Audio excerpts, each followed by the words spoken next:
My mother said to me once, I hate all men, apart from your father. Okay, Mum, I'm right here.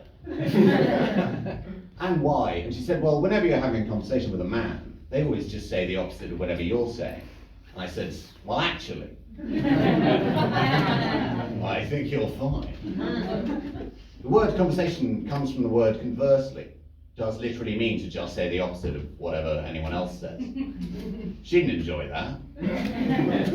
But neither did most of you. A lot of men have got this system where they relate the number of drinks they've had to the ugliness of the woman that they can then pick up.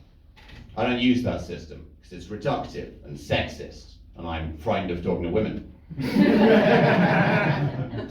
So instead of that, I relate the number of drinks I've had to stuff I'm prepared to pick up off the street. 3 drinks, it's playing cards, interesting pieces of plastic, anything that looks like it might be a clue.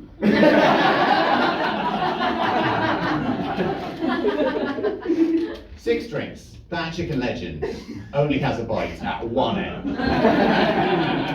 The chicken bit in the middle hasn't even touched the floor, which is the loophole in the 5-second rule.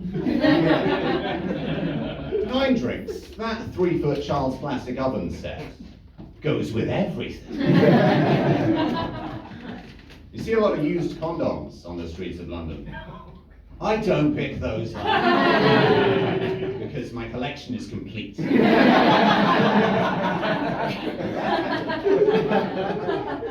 But it's a lot rarer to see the condom wrapper.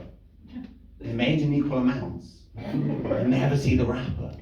Evidently people are really conscientious just before they rot in the alley like the dogs they Either that, maybe the guy's worried. He's about to have sex, he doesn't want to screw up his chances. Will sex be off the cards if she catches him littering? The litter bug never gets laid, as my mum always said. I think what I'm getting at is that I'm very much in love. Thanks, it's largely a solo effort. She picked me up after a gig, just so you know that's an option. And I record all the shows, so I've got this memento from the night we met. I've got a 10-minute audio clip of her not laughing at a single thing I say, just spellbound with lust. Increasingly common amongst audiences. She is lovely. She's always rescuing abandoned animals from the shelter. She's got a pug in a wheelchair, a neurotic gerbil. She wanted to adopt a cat that had a week to live. It's just gonna eat the gerbil and probably the disabled pug as well.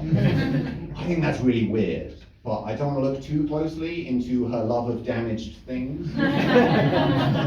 Pull gently on that thread. May I like what you find. The pug is dying of the things pugs always die from. Anyone got the kinds of dogs that die early? No, they're all dead. I see pugs in the street now, their spines attached to a metal frame. Oh, that'll be a subarachnoid diverticulum. I shouldn't know that. You did agree to be able to diagnose dogs on the street. It's horrible what we did to dogs. We just inbred them massively, unconscionable. The international dog breeding people changed their guidelines recently about sausage dogs. They're worried about the amount of ground clearance. The distance between the belly of the sausage dog and the ground. Ground clearance is the thigh gap of dog eugenics. Worked for a while in evil PR.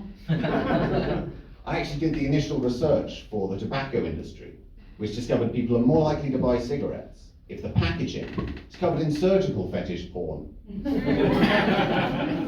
the industry standard. There are 2 warnings on cigarette packets for erectile dysfunction. One of them is the floppy cigarette. We all enjoy the floppy cigarette, light-hearted fun. The other one is a man lying on a bed, curled into the fetal position, crying in the darkness alone. There's loads of reasons someone could have erectile dysfunction without ever smoking in their life.